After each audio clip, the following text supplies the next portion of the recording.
And we've got a really beautiful report out to share, a beautiful visualization of our time together that Kate is going to take us through. So Kate, can you please talk us through this beautiful visual vision? Thank you, Michelle. I told a couple of y'all that y'all made my job easy because there's so much beautiful work happening in this room, and I just got to put it all in one place. So I'm gonna just give y'all a little bit of a tour of where we've been. Some of the things that y'all have come up and told me has been synthesis or points that really caught your attention or things you've been learning, questions you still have coming out of all these sessions. So do you remember when we just had this little fire to start with?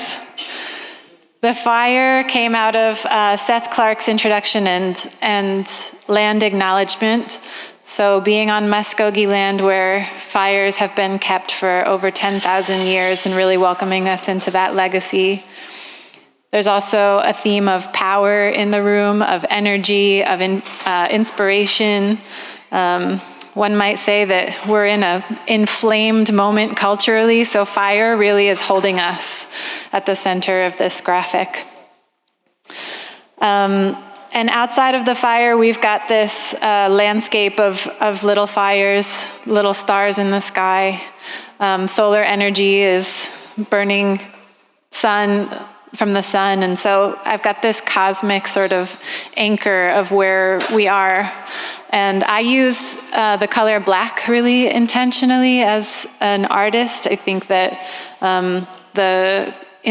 the questions we're facing politically and in the climate leave us, rather than visioning with a very clear vision, we're facing some unknown. We're also facing a lot of possibility. So I have this darkness here that's really a fertile place for opportunity and to feel our way through when we can't always see where we're going. We've got a couple of other themes that were threaded through. Mike McGee anchored us in the points of unity of purpose, effort, and strength, alignment, and incentivizing, and having that help us find collaborators, even when we might not know that there's alignment, how we can find that.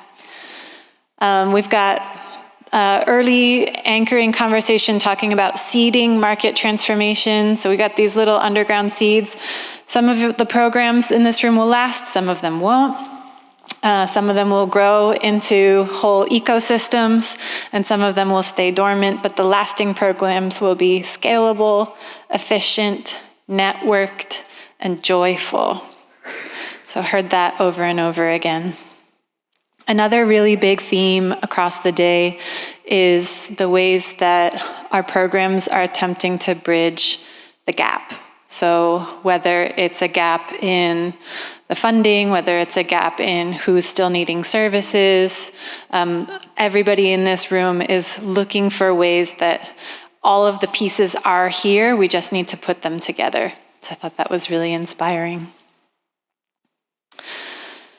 Where did we go from there? Well, we had 4 tracks. So we had a regenerative agriculture track. The question of what regenerative agriculture can teach us about regenerative economics felt like a really compelling question to me. There's a question of what's here but not yet connected. What do you already have? As we're building out projects, the need to keep them self-sustaining and evolving out of the initial seed projects. We've got this section of green banks, and I found this really beautiful metaphor that you all were talking about. You've got working in the field, and then you've got these streams, these income streams, right? And so there's these 2 models that people are talking about. There's people who are working, trying to move money from behind the mega dams in philanthropy, where all of the resources are sort of like held upstream, and we're trying to get them downstream, and we've got aqueducts and all of these, Army Corps kind of designed ways that we can get money downstream. And then there's also this groundswell of resources that are already in communities, organic projects that are emerging from the ground up. So we've got this really dynamic sort of ecosystem. And green banks are really helping to restructure funding from government funding to philanthropic institutions. Again, filling funding gaps and breaking down barriers. Over here in renewable, resilient, rural power, we've got these really big footprints, again, that Mike was talking about, that the Department of Defense is a really huge user of energy. So we've got these footprints of what it could really mean when the legacy isn't something that's destroying landscapes and communities, but really with every step, there's growth coming out of each footprint and each step.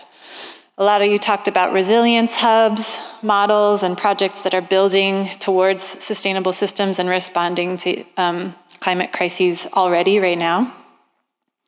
There were talks about land contracts, community solar, how to keep money inside of communities, how to grow in a way that really builds economic systems alongside regenerative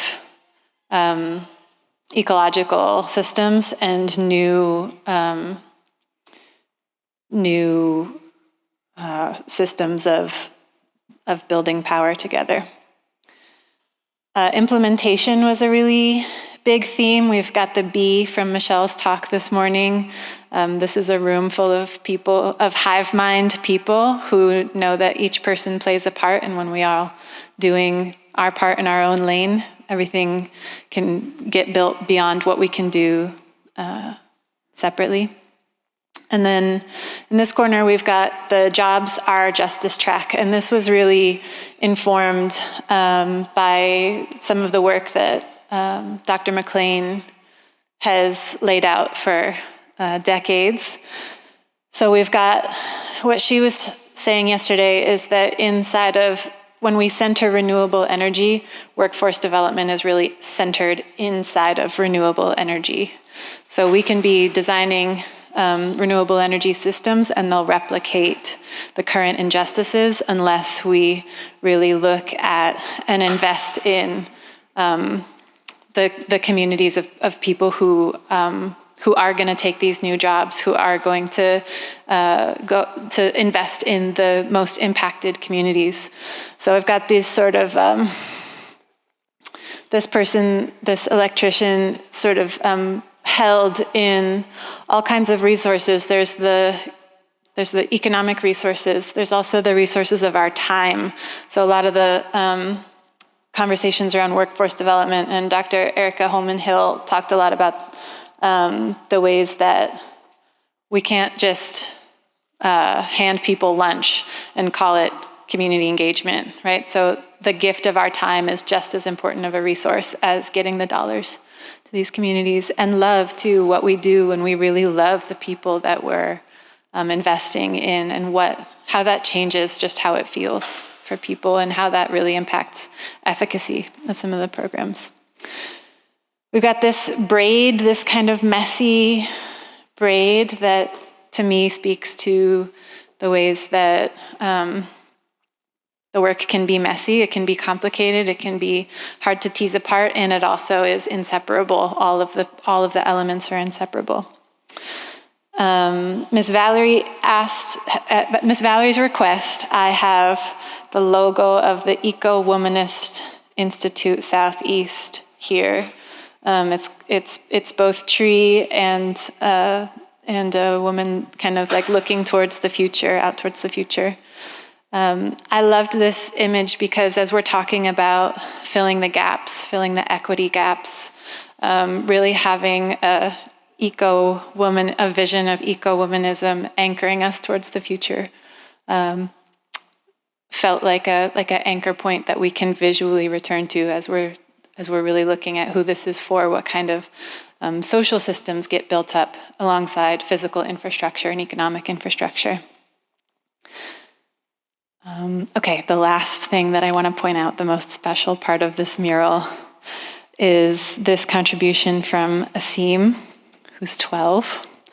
And I don't know if y'all saw the kids running through here, but I finally wrangled one in because another really big theme is thinking through the future, and of course, children are.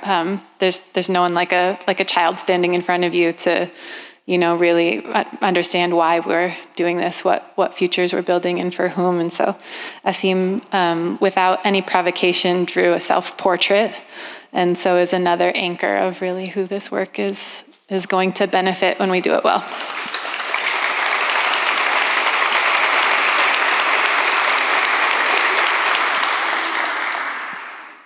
Thank you all so much. And it's still a work in progress because we've got the Solar for All recipients whose stories will get added tomorrow. But if there was anything that I missed or anything that you'd like to add, there's still more space. So come find me and we'll get it up there. Thank you.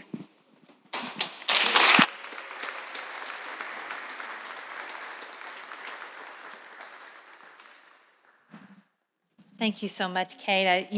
Matthew and I want to just again appreciate Matthew for connecting us. How many times have you enjoyed an incredible week of community like this, or incredible few days of community like this, and there's nothing about conference proceedings that can really capture the spirit of the work that we're here to do together. Just so grateful to you, Kate, for helping to capture the spirit, of the work, and, to give us such a clear vision of the local futures, that we're working to build. So just incredibly grateful to you.